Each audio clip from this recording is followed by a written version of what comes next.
A middle schooler made $60,000 in 2 hours. No hacking, no crime ring, just a meme coin, a live stream, and the internet's blind trust. In a market built on speculation and hype, he found the perfect moment to strike. With nothing but curiosity and a few clicks, a 15-year-old would pull off one of the fastest, strangest scams the crypto world had ever seen. As prices soared and Twitter feeds exploded, traders poured money into his project, convinced they'd found the next big thing. They didn't know the mastermind behind it was still doing homework between trades. In the span of 2 hours, his joke coin became a gold rush, and when he cashed out, thousands were left holding the bag. Before we dive in, I'm trying to reach my first big goal of 1,000 subscribers. If you enjoy true stories like this one, please hit that subscribe button, it really helps.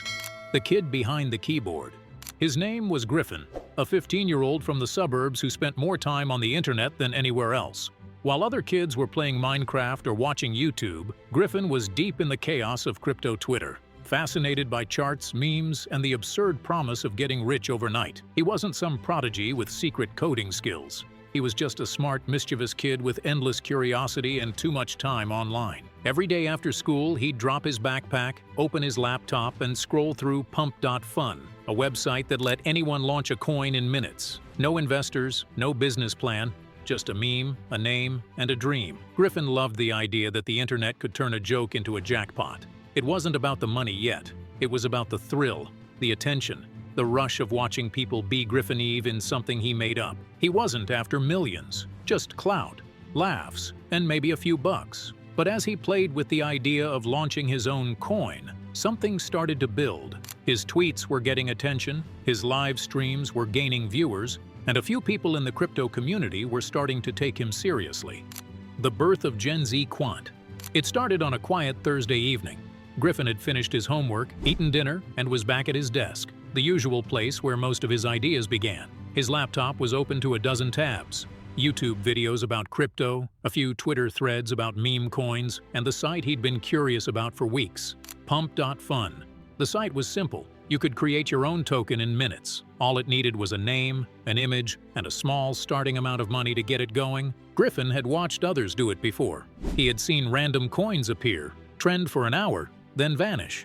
Most were jokes that never went anywhere, but some made their creators thousands of dollars overnight. He wanted to see if he could make one that people actually noticed. It wasn't about tricking anyone or getting rich. It was about seeing if something made by a kid could travel through the same online pipelines that pushed every other trend. He typed in the name Gen Z Quant. It sounded like something that could be real, half technical, half internet slang. He found a simple logo online, something bright and catchy, and uploaded it. Then he linked his small crypto wallet and added about $350 to launch it. In a few clicks, it was done.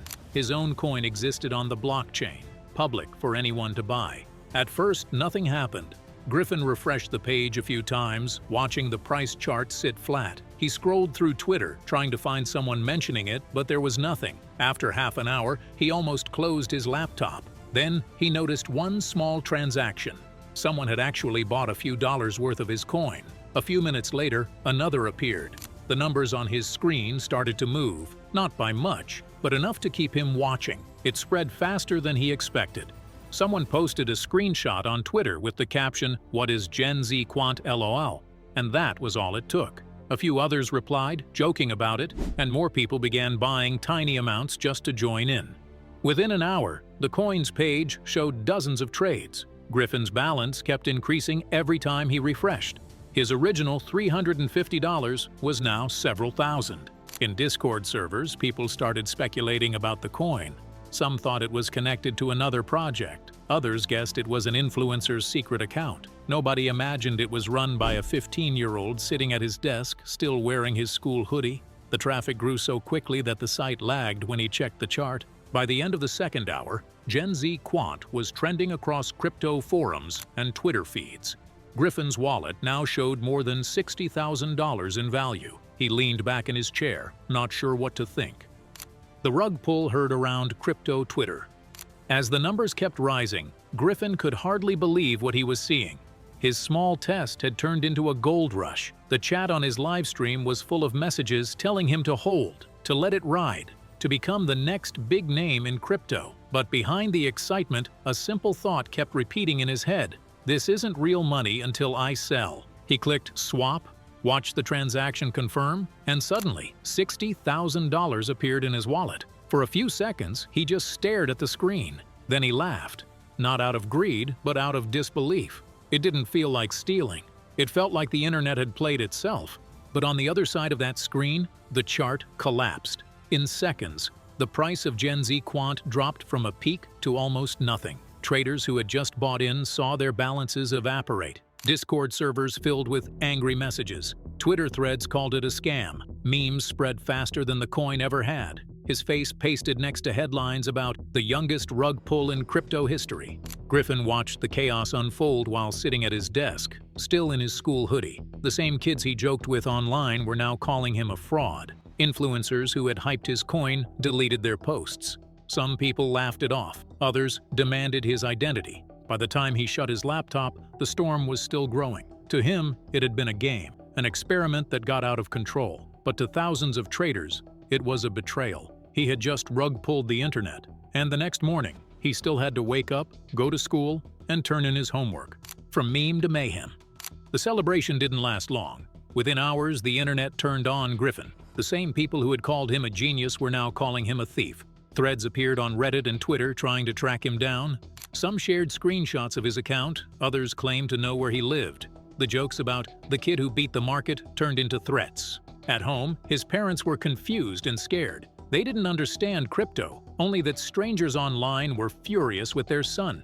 Griffin shut down his accounts and stayed offline. But screenshots, usernames, and rumors kept spreading. The story had escaped his control. He was still a kid, sitting in his room, while his name became a headline.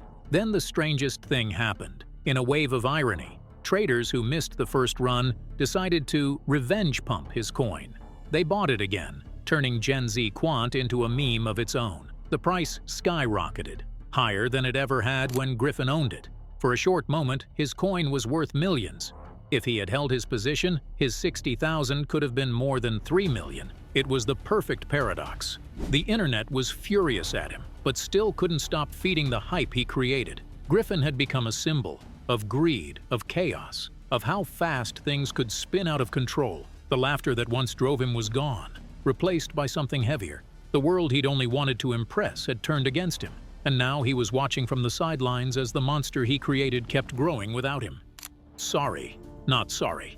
After the chaos of Gen Z Quant, Griffin disappeared from the internet for a few weeks. The attention had been overwhelming, and his family wanted it to end.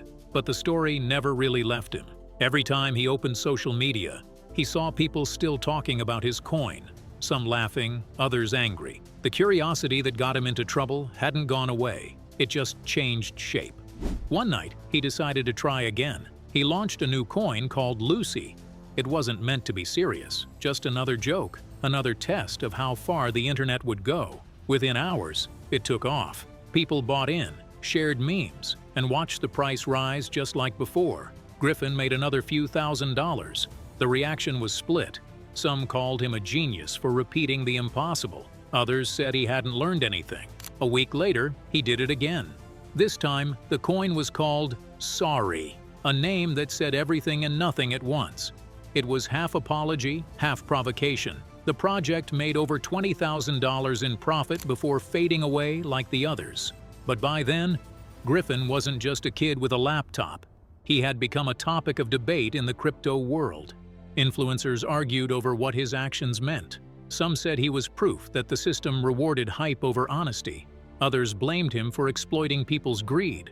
Even industry leaders took notice. Polygon's co-founder, Sandeep Nailwal, warned that stunts like this could draw regulators into the space. Griffin had started as a curious teenager trying to make something go viral, but his experiments had turned into a mirror for the entire industry, showing just how fragile it really was when a 13-year-old could move markets with a meme and a joke. The lesson from Gen Z Quant.